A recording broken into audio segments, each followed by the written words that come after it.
Bonjour les amis, aujourd'hui je fais une tarte aux poires. Donc là c'est une pâte brisée et puis au lieu de mettre de la poudre d'amande, je vais mettre de la noisette.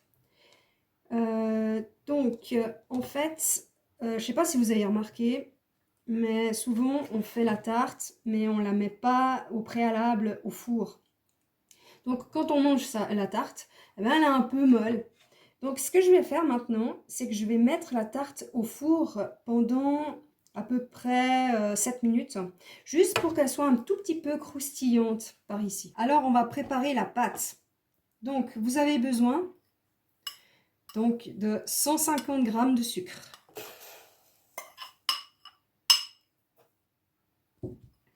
Je vais mettre juste un petit peu de sel, hein. C'est pour rehausser le goût. Je mets aussi un peu de vanille, parce que je trouve ça super bon. J'adore la vanille. Alors bien sûr, j'aimerais bien chercher des gousses de vanille fraîches.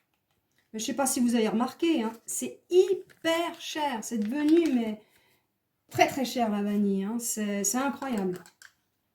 Et là, je prends en fait un petit peu de fève de tonka que j'ai broyée. Parce que la fève de tonka, c'est un petit peu la même chose que la vanille. Il y a un petit peu un goût de vanille. C'est vraiment très très bon. Par contre, il ne faut pas exagérer avec la tonka parce que c'est très très fort. Voilà. Ensuite, je vais mettre 2 œufs bio, s'il vous plaît. Hein. Maintenant, bien sûr, tout le monde le sait. Et on ne se prive pas de prendre des œufs bio. Je mélange bien. Un petit peu d'huile de coude.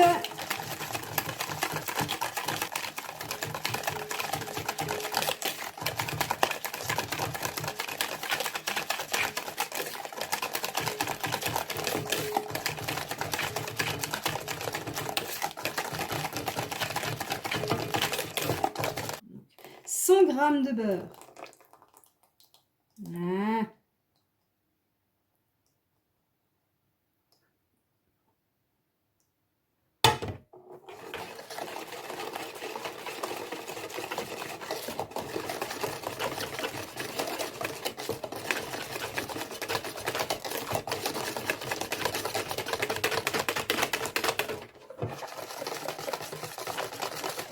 Ça commence à devenir un petit peu crémeux.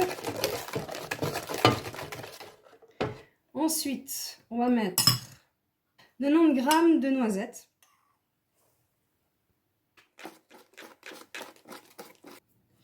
Alors ensuite, on va mettre 30 g de farine. Pour la farine, vous pouvez faire sans gluten, il n'y a aucun souci. Donc la farine, vous pouvez prendre de la farine de riz. Et vous pouvez aussi, si vous voulez, mettre de la farine de châtaigne. Alors il y aura un peu plus de goût. Hein. Alors surtout, ne mettez pas la farine de lupin. Elle est hyper forte. J'ai essayé, c'est pas bon. Mais alors pas bon du tout, hein, je vous le dis tout de suite. Alors le sarrasin, c'est sympa, mais c'est trop fort. Voilà, je l'ai sorti du four. Alors bien sûr, hein, il n'est pas cuit. On a fait vraiment exprès. Donc on voit que c'est un petit peu brun là, mais disons qu'il est un peu plus dur. Donc, quand vous allez le manger, il sera un peu plus croustillant que mou, plus qu'étant donné que je vais mettre une pâte liquide. Donc voilà, moi je trouve, je me suis dit, tiens, on va essayer de faire ça comme ça. Et puis, avant de cuire la pâte, il faut mettre juste un petit peu de sucre et puis un petit peu de noisette, parce que ça donne un peu plus de goût. Voilà, donc il est encore chaud. Voilà, alors maintenant, donc, nous avons la pâte, super bonne, bien mélangée, elle est belle. Ensuite, je vais mettre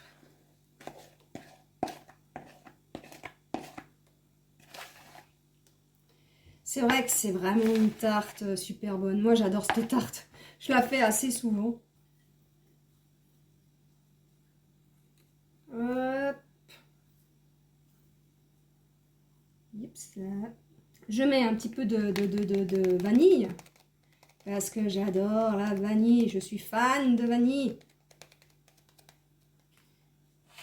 Et je vais mettre un petit peu de sucre. Comme ça fait un petit peu... la tarte, elle sera un petit peu caramélisée. Voilà. J'ai dit un tout petit peu. Il y a assez de sucre. Maintenant, je vais la cuire. Au four à 220 degrés. On devrait la cuire à 30 minutes. Bon, il est encore chaud, hein. Vraiment. C'est super appétissant. Moi, j'adore.